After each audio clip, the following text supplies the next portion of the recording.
Hi, this is Peggy van der Plassche, and today you're in for a treat. So we are diving into the future of health, innovation in diagnosis, and the power of transformation with a true trailblazer in the space. So I'm super thrilled to welcome Oriana Papin-Zoghbi. Hi, Oriana, how are you? Hi, thank you So for having me. I'm good. super excited to exchange with you. So you're the CEO of AOA Dx. So the company is super interesting, and I would say for men and women, but maybe even more for women because you are pioneering early detection for ovarian cancer. And you're really using cutting edge technology like liquid biopsy. You're going to tell us a bit more about that. You have obviously a deep background in healthcare innovation and commercialization, which your investors are probably very happy with. And you are on a mission to change the landscape of women's health and save lives through early detection. So, very excited to have you today. Thank you so much and welcome to the show. Thank you, Peggy. It's really nice to be here. Yeah, so I really want to understand. So obviously, as I mentioned, your company is really tackling one of the biggest challenge in women's health, early detection of ovarian cancer. So let's start with your journey. What inspired you to take on this challenge and revolutionize ovarian cancer detection? Yeah. I started my career in diagnostics very early on. And I think what I got really excited about was in the healthcare system, particularly in the United States, we tend to overtreat. And a huge part of the problem with overtreatment is a lack of effective diagnostics. When Mhm. we don't know what the problem is in our body, we try to, send over many different solutions that mask the symptoms, but Gotcha. rarely do we uncover what the root cause is. So I Mm. began my career really in all types of diagnostics, women's health diagnostics, infectious diseases, oncology. I worked in the US, I worked internationally, I worked in very developed healthcare systems, and I've worked in very underdeveloped healthcare systems. When I was working with Kyogen, we were tasked with developing a HPV detection system that could run on the battery power of a car and didn't require any running water, just so we could get women screened for HPV in some of the remotest areas. Mhm. And so my philosophy in healthcare innovation is how do you develop things that try to understand what the problem is before you go down pathways of treatment? Prior to starting AOA, I had already worked with both of my co-founders at two other diagnostic startups. We were not co-founders, right? We were Mhm. early Mhm. stage employees. We worked from the very early stage of developing products, taking them all the way through regulatory, commercialization, market access. Both of those companies went on to successful exits. I worked at the acquiring companies. And so when the three of us got back together again, we always knew that we had this passion and expertise in women's health because a lot of the products we had worked on were in that space. And we truly understood the value of diagnostics in the Mhm. healthcare system and how they can be best for the patient, but also the tools to be cost effective in the healthcare Exactly. system, right? And so we combined that and we said, where can we find some really exciting research that can help solve the diagnostic pathway problem for women? I'm not a scientist. None of my colleagues are scientists. We're not engineers. We're not clinicians. So it wasn't our postdoc work that we were going to translate into a product. We always knew we had to partner. But what the three of us brought was like this innate experience in translating diagnostics and understanding how do you actually drive adoption on a commercial market.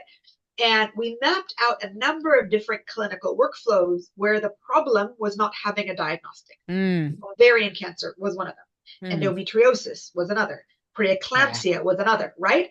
The cost and the impact of the Yeah. patients are so bad because we have no way to diagnose these diseases. Yeah. And so we then went out on a research mission to say, where is there exciting research that can solve one of these problems? How can we harness something that an incredible scientist or clinician has worked on to solve this problem? And in late 2019, I was introduced to a professor at McGill University, Professor Saragovi, and he was looking at a novel class of biomarkers, and he had began testing them in ovarian cancer.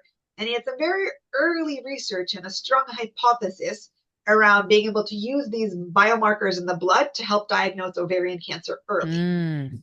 And that's how it all started. We knew the problem in ovarian cancer, right? 80% of women are diagnosed stage 3 and 4, and Because the of 5 year that. survival rate is Hmm. 28%. Oh my God, so And it's interesting. because there is no diagnostic for Huh. ovarian cancer. So Nothing. how does it work today? It's a bit like hit and miss. Some a woman is Yeah, coming and she has yeah, symptoms, and you're trying this, you're trying that, you're trying this, you're trying that, and exactly right. obviously stage one, stage by the time you're doing, it's moving forward. That's Yeah, insane. that's exactly right. Women come in with symptoms.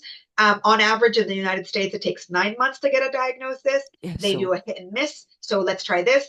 Is this IBS? Is this this? Should we try this blood work? Let's do this imaging. Come back again in 3 months. Let's retest. Oh, we're mostly concerned. Let's send you to a biopsy. To do a biopsy, you have to surgically remove the full fallopian tube and ovary. That's the only way you can get a tissue biopsy. Oh, it's cancer. Oh, it's too late. It's stage 3 or stage 4 cancer. oh wow. It's just such a terrible process. And of course, at stage 3 and 4, treatments are Voilà. not good enough. They're simply Exactly. not. Like at this point, you're trying to prolong life. Hmm. Stage 1 and 2, the treatment that already exists today, right, has a 90% 5 year survival rate. Wow. So the problem isn't trying to find better treatment when women are stage 3 and 4. Mm. The Mhm. problem is No, trying to find a diagnostic to find more women in stage 1 and 2. And it exactly. was like, it's that passion and it's that fury that was like, we have to do something about this. That is fascinating because I what I've seen from my outside perspective, my background's in finance, is that the healthcare system has been built on treating, you know, and I understand because also from a financial return perspective, it's also what generates the best return. It's too bad for the taxpayer and it's too bad for the patients. That's what you see, and that is exactly pinpointing the challenge in our industry. So why do you think there hasn't been before you, before your company, more resources? Is it because the technology or the knowledge was not there yet, or is it because we didn't really care and we prioritized other things? What's the rationale, you think? Peggy, I think it's a mixture of both, right? Okay. I think it's been 30 years since anything novel in ovarian cancer was discovered or really developed. And ever since that, it's been mostly iterative innovation on that. Hmm. And primarily, ovarian cancer is an incredibly difficult disease, right? It's not one in which you can easily biopsy. You can't go in and just take a sample of the tissue like you can in other cancers, for example. You have to do a surgery. And the biology around ovarian cancer is actually quite challenging. The name ovarian cancer is misleading. Ovarian cancer typically begins with small lesions on the fallopian tube. It's very hard to see in imaging. So the biology around this disease has made it harder. And then the other part on prioritization, what we say is we wish there was a Susan Komen who was able to market ovarian cancer the way she marketed breast cancer, Yeah, right? yeah. And you think about the pink ribbon and you think about everything that's related to breast cancer, that's an enormous amount of lobbying power that just Yeah, hasn't happened around ovarian cancer, yeah. and around other diseases as Yeah, well. yeah, yeah, yeah. So I think it's about a combination, right? It's like the biology has been really challenging, and the prioritization has not been there. Hmm. I think for us, it was both a mix of serendipity and strategy that came together at the Yeah. right time. Yes. So we knew that this was an area that we wanted to focus on, and we got an introduction for Professor Zoghbi, who was also working on that. Yeah. But I think we got that introduction because we went out there and talked to so many people and said we want to solve this problem. We want to solve this problem, right? And, And and so then the I don't think connection happened. exactly. Yeah. Exactly. So there's a phrase which I have like fundamentally believed in, and I'm gonna maybe not say it perfectly, but it's like I don't believe in luck, right? Hmm. And if you want to be struck by lightning, go stand on top of the tallest building with a Yes. 12-foot metal pole, Yeah. right? Like you're not struck by lightning by chance. You're Yeah. looking for ways to be struck by lightning. And so I think it was Exactly. a little bit of that. That's wonderful. So you mentioned the marker. So what really what breakthrough is your company bringing to the market that was not possible before? So I assume Yeah. this serendipitous, not that serendipitous, but this planned serendipity uh, Yes. was the cornerstone of this breakthrough.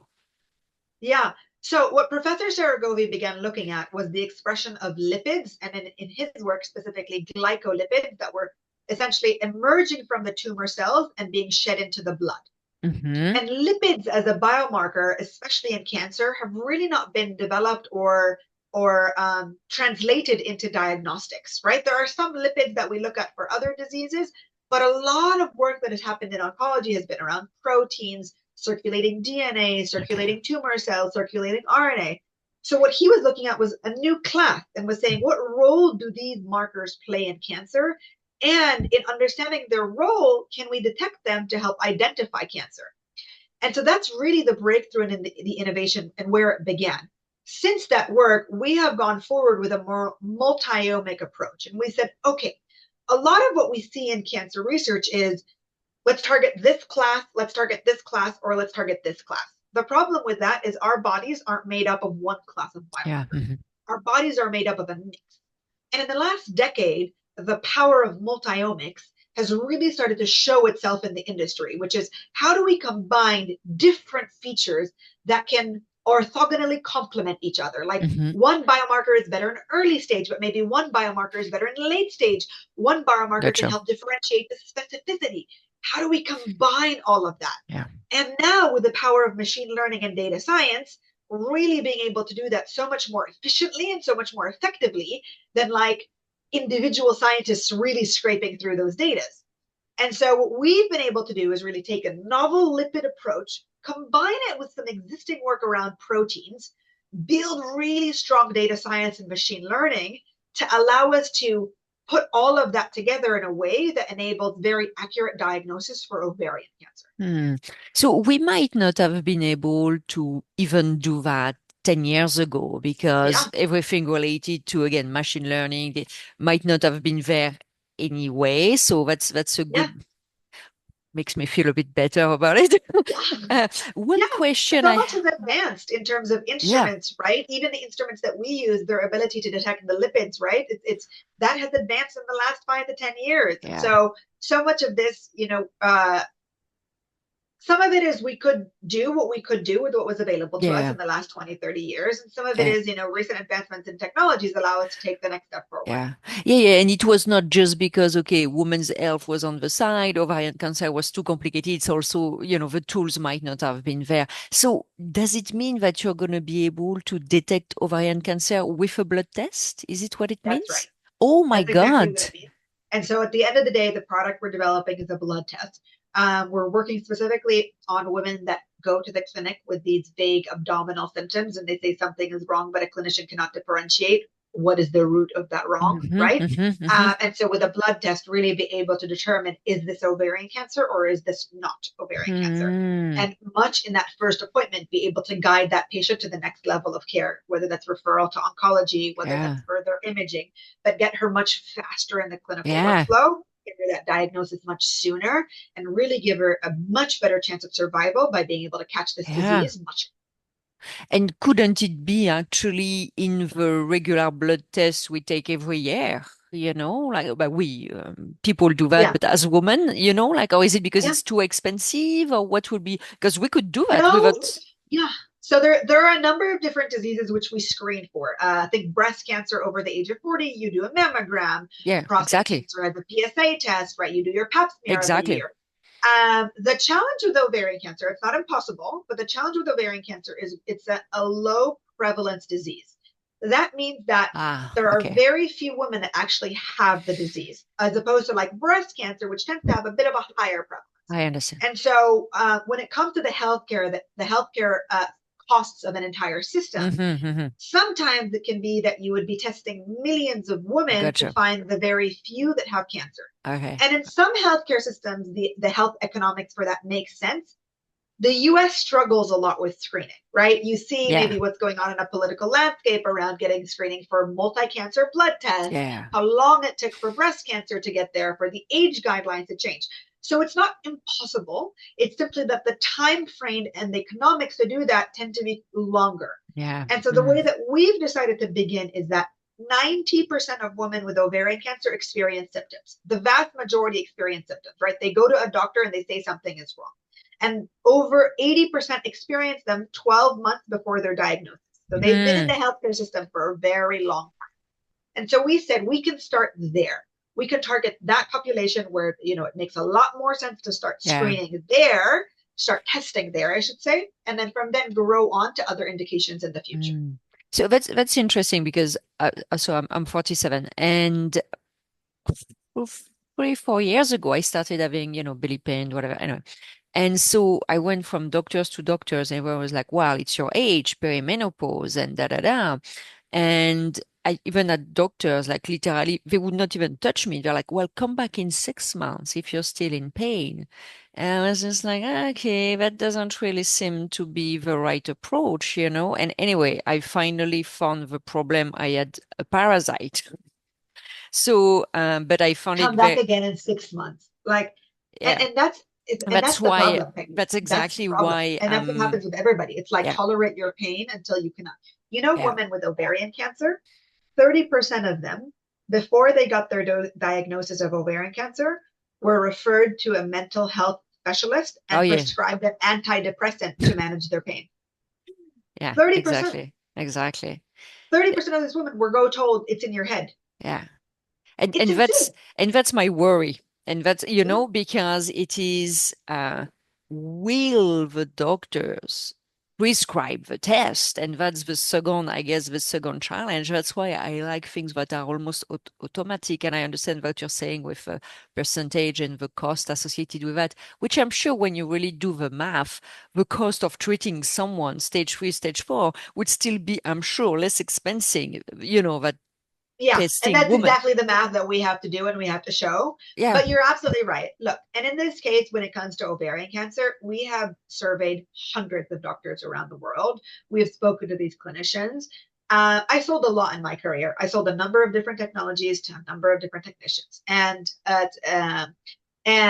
I was often met with sometimes what we have is good enough, or what you have to be less expensive, or whatever it may be. This is the first time in my career where I experienced we have nothing for ovarian cancer and we desperately need something. Ah, okay. So a lot of the time, it's not that clinicians don't want to do something. It's Peggy, they don't have anything, right? What are the Hmm. symptoms of these abdominal symptoms?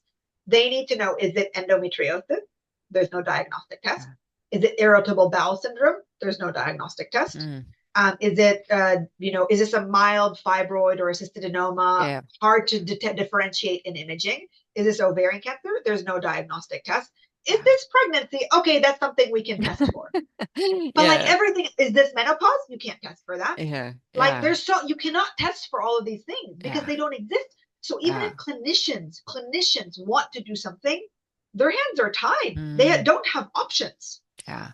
And I think we as patient needs to also be better advocate, and without becoming hypochondriac, actually be quite aware of what are symptoms, what are diseases, what's happening, my aunt, my uncle, my grandmother, and knowing a bit what's in. I did the Yeah, 23andMe test like a while back because I was like, okay, with their stuff I should be, aware of. yeah, yeah. And I think that's really something as well in terms of patient. We also need to take more responsibility. Yep. Yeah, yeah, I agree. Educating ourselves, but also as companies on focusing on educating patients, right? Like Yeah. if you follow us on LinkedIn, you'll see we put a lot of information. We don't source it ourselves. We show the guidelines, right? We refer to societies and advocacy groups and patient groups, and we repeat, what's out there and what's published and what's known. We don't create our own information. Yeah. What Yeah. we do Yeah. is we help disseminate information Exactly. and say, Exactly. this is what's available to you. This is Yeah. what you should be knowing. This is how to educate yourself so that people know what to ask for as Ex well. exactly. So you mentioned machine learning, you mentioned data science. So what I see is that the healthcare landscape is shifting rapidly, thanks to AI, precision medicine, new biotech breakthrough. So where do you see the biggest opportunities and challenges, I guess, in transforming early cancer detection? So obviously you mentioned the ovarian cancer detection Yeah. that was possible thanks to that. What else do you see? Yeah. I think there's a lot to be improved overall in early cancer detection and being more preventative in our disease, Hmm. in Hmm. this disease, than being reactive. Yeah. And so, what I'm excited about in these advancements is how do we go beyond ovarian cancer and how do we go to other cancers Yeah. in which we can try to catch them sooner because we know that survival rates are going to be much higher, right? Mm. Think pancreatic cancer, Think colon cancer, think Yeah. lung cancer, right? There are a number of these incredibly deadly diseases that succumb to a lack of testing, or Yeah. sometimes a lack of adherence to testing. Sometimes testing exists, sometimes screening exists. I can give you an example. My husband works in the lung cancer space, and smokers don't go and get their lung Yeah. cancer screening, For even sure. if it exists, Yeah. Yeah. Yeah. We don't want right? to be told to stop smoking. Which, but when they have cancer, they don't want to be told that there's nothing Yeah. that they can do for them, Yeah. I know. right? And so in some areas, it goes beyond just technology. And this is the second part. Like, we joke about this at AOA. Technology is only the first 90%. The second 90% is adoption, right? Yeah. And that is far more than just the hospital that's going to buy your product. That's Yeah. working with patients who are going to be Exactly. educated, who Yeah. are going to get tested, right? Who are going to Yeah. adhere to screening. Yeah. I think And there was, I'm not sure right now what the screening adherence is for women under 50 getting their mammograph, but mhm, between the ages of 40 and 50, women are not adhering to the guidelines as much as women over the age of 50, even mhm. though the data is showing that the number of women diagnosed under 50 is increasing. Yeah. And So, that's interesting you say that. So I'm in Canada, different system than the US, but not a great system either. And I've been in Toronto 15 years. We were discussing that offline because of the snow, but I don't have a family doctor.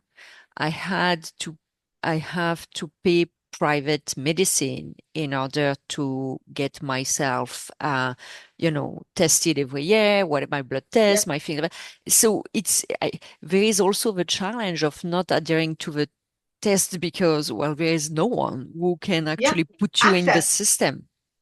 100% access, right? I mean, we talk about that in the US all the time about care deserts. Like, people Hmm. look at the world, at the US as this incredibly developed healthcare system. That happens in like California, New York, and Boston, and a few other states, right? Yeah.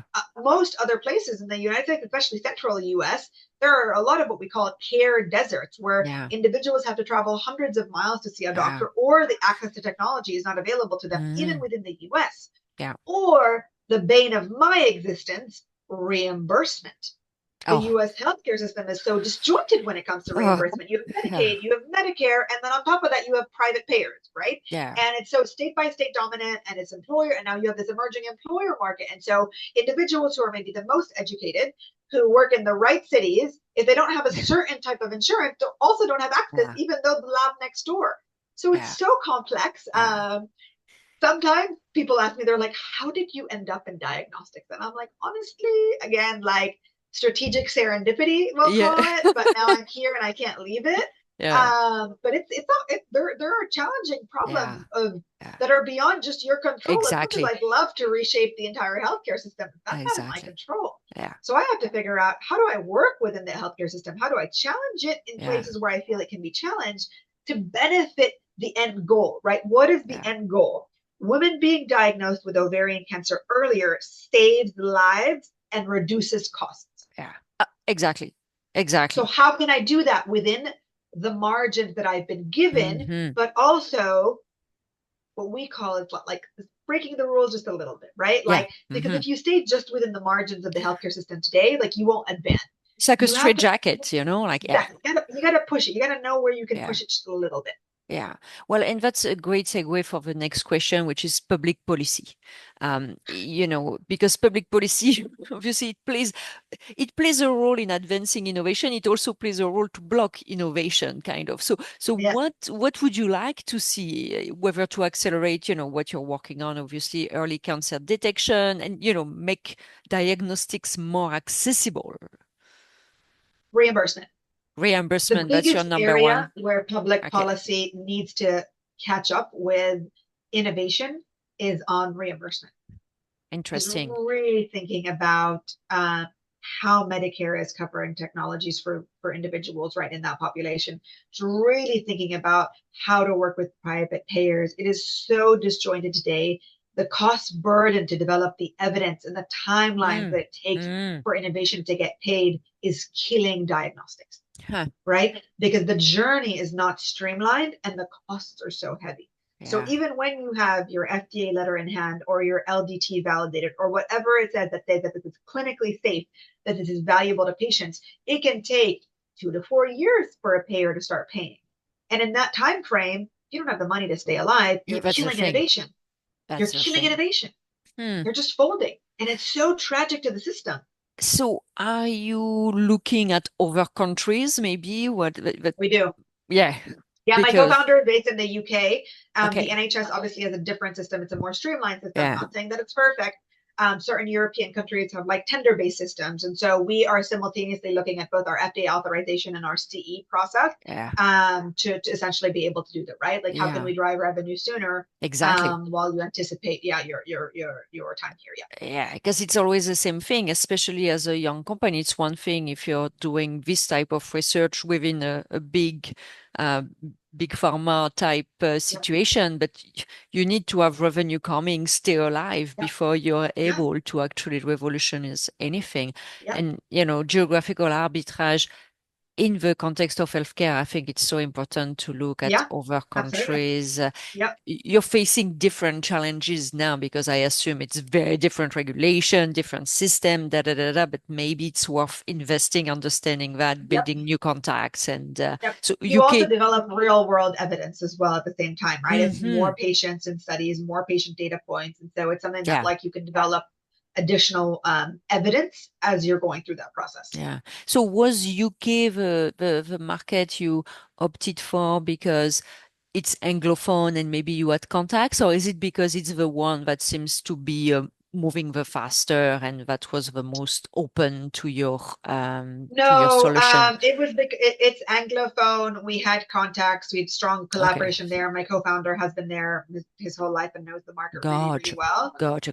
The triage pathway for patients is not too dissimilar. They also use transvaginal ultrasounds. They also use CA-125. So it's, certain parallels can be drawn. And so that made it kind of more strategically aligned with our next steps. Okay. Versus looking at, I don't know, France, Germany, or another Yeah. European country. That makes sense. It's always serendipity, the connection we have, and we end up Yeah. sometimes in Yeah. markets, and it is what Exactly. it is. Well, Oriana, thank you so much. Do you have one last parting thoughts or anything you would like to share with our audience?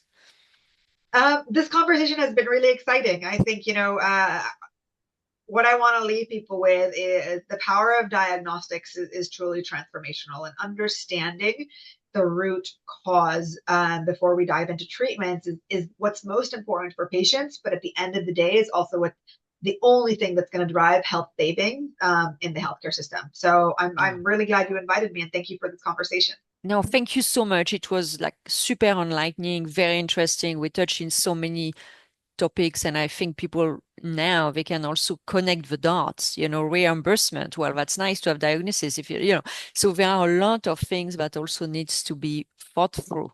And Yeah. thank you for really bringing that to our attention today, Oriana. Thank you. Thank you. Have a fantastic day. Bye bye.